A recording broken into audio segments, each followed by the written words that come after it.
Welcome into this edition of The Verdict. I'm your host, Sean Brace, joined as always by my right-hand man, Mr. Adrian Fedkiw from the PhillyEmphasis.com. Adrian, how you doing, my friend? I'm doing fantastic. Let's get this thing rolling. Absolutely. Look, Sixers, talk about Philadelphia sports, that's where you automatically have to go to at this point in time, which is a good thing. They continue to win even without Joel Embiid. Yeah. Embiid seems to be out for this stretch of road games as they head on their Texas kick. My question to you is this. Yeah. Do you think there's a little something there with Embiid being injured, or Sixers saying that he's injured, and the trade deadline is fast approaching, and maybe the 76ers want to showcase Nerlens Noel and Joel Embiid? Is there anything with that?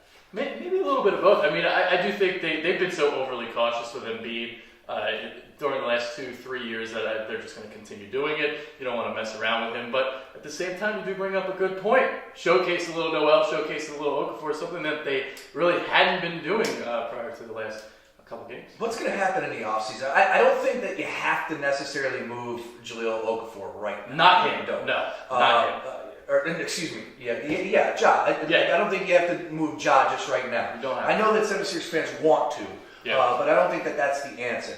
But there has to be some sort of communication with Nerlens Noel. Like, if Nerlens isn't coming back, if you don't have a chance to bring him back at the end of the season, you know, do you hang on to Joel Okafor? You know what I mean? So, like, there's got to be some connections right there. This is a difficult spot for Colangelo, but it is a very important spot because obviously this is one of his first moves as general manager. Yeah, and it's really important too because we've seen both of these players play with Embiid, and does it really look like a match made in heaven? Because they're interior players. They don't really give Embiid room to breathe and operate his offensive game. So.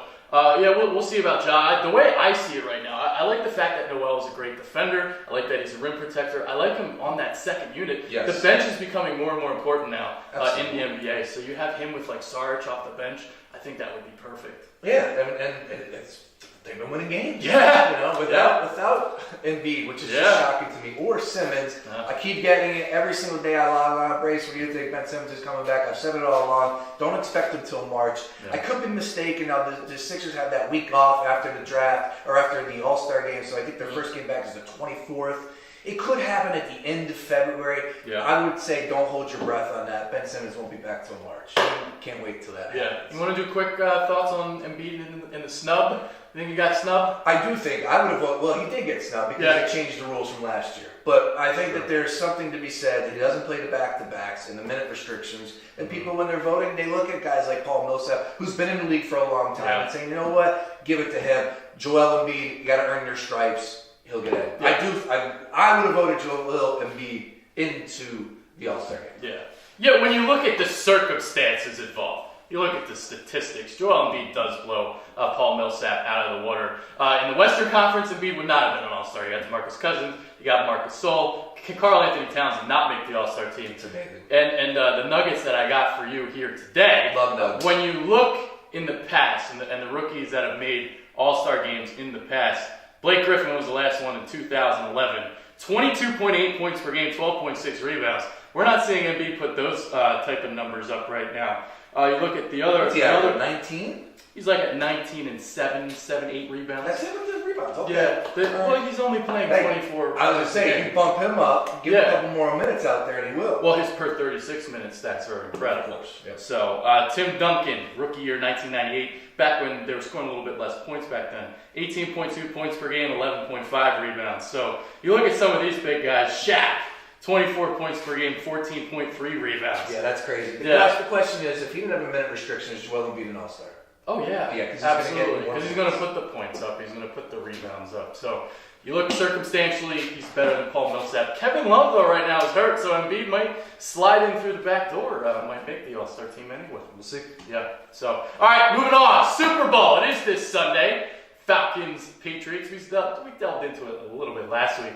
What are your thoughts on the game? I'm confused. I'm confused. And I've been back and forth. I've been riding Atlanta this whole time. Had Atlanta over the Green Bay Packers. I feel them. I still like Green Bay. Still like Atlanta. I think this is going to be an amazing Super Bowl. Yeah. I do. I'm just having a hard time pulling the trigger on the Atlanta Falcons. Yeah. Because when you look at it, the Patriots were like the whole time I've been saying about the Falcons is this: Matt Ryan has a run game, a serious run game. Yeah. All right. Guess what? The Patriots defense number one against the run in the league. Yeah. You know, Patriots went 3-1 without Tom Brady. They're an amazing team. That's an outstanding team. Coached, players, top to bottom. You know what Belichick's going to do. Julio Jones is going to have like a T.O. He's going to have a T.O. performance in the Super Bowl. 9 catches. Did T.O. break 100? I don't know, whatever it was.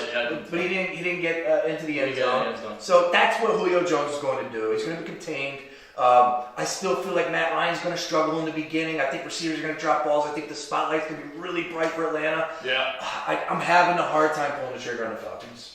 Yeah, I'm still Patriots. I still think they win by like a field goal or something like that. Every Patriots Super Bowl you look at, it's a close game. So, points that you made, number 1 rushing defense in the NFL. They normally take the stars out of the game, like you said. So, and I agree too. They're getting off to maybe a slow start in the first quarter. We'll see about that because that stat that I said last week, 8 straight opening drive touchdowns for the Falcons. So, we'll know right away. Yeah, and I think for the sake of, man, have some pride, because my girl called me up. She's like, you've been on the Falcons all damn time, and all of a sudden you're going to change it up because it's a safe play. So I think I'm going to ride with the Falcons. I am. I'm going to ride with the Falcons, but just don't ride with me. All right, stay in your lane. Trust me. You're going to come out on top of the goal. All right, but we're looking forward to that. Hey, and Super Bowl 51 will be on Fox. Make sure you tune in bright and early, 7 to 10. It's a special Mike and Alex Super Bowl preview show. I will be there. And a matter of fact, I am going to be eating some spicy ass hot wings that apparently I have to sign a waiver for. Well, I love me some hot wings. So yeah, but am I jealous because if they're extremely hot? I don't know if I'm. Nah, this is gonna suck. Yeah, it's gonna suck. Yeah. So tune in to see me in pain, probably about 7:45. There you go. All right, third and final topic here on the verdict. Let's move into where are we going with this? We're going LeBron and his thin skin. Yeah, look. So just to catch the people up on what has happened. Yeah. Bron came out and said he needs some playmakers. He's struggling. I think they lost. They lost a lot of games in the month of January. I think it was a losing month. First losing month for LeBron James since 2006, which is crazy. Defending champions. He's got Kevin Love. He's got Kyrie Irving. Tristan Thompson. Went out and got Kyle Korver. Bottom line is he has playmakers. I know that his boy J.R. Smith went down. I understand that. But, you have enough on your team. And he's coming out saying he needs playmakers. His number 1 problem is he went public with that. You're LeBron James. There's nothing for you to gain by going to the media. You're LeBron James. You make the decisions anyways. You know what I mean? You go into Dan Gilbert's office and you go say, hey, Dan, I need playmakers. Let's make this happen. Whatever it is. So Charles Barkley comes out on TNT because that's what Charles does. He gets paid to give his opinion. And he ripped into LeBron saying he's whiny. I agree with Charles. And we know that LeBron is passive-aggressive. He's whiny at times. Yes. LeBron comes out and starts firing back at Charles, and he listed spitting on the kid, the fight, which Barkley tells that story every single day anyways. He also said some things that I did not know about him showing up drunk to All-Star Weekend and some other stuff. And Barkley was laughing. He played it off as a good sport, saying, hey, LeBron Googled some things. He knows he read up on me. But the question is LeBron right? Is Charles Barkley right? What do you got? I think Charles is right more so than LeBron, to be honest with you.